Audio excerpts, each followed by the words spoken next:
members of the Croatian Car and Karting Federations, members of the Croatian Olympic Committee, dear friends, dear Zrinku, I'm very pleased with the award you will be receiving tonight from the Croatian Olympic Committee, which has just recognized all your efforts for the development of motorsport in Central Europe. The CCKF Club, for which you are the Secretary General, plays a central role in the organization of the main motor races in Croatia.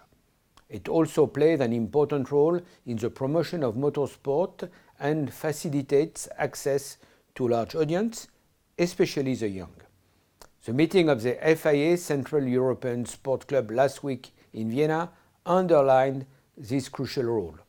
Your appointment to the World Motorsport Council, recorded at the last FIA General Assembly in Paris, is also well deserved. As President of the FIA, I would like to send you my sincere and warmest congratulations. Thank you for your attention. I wish you a great ceremony and a Merry Christmas.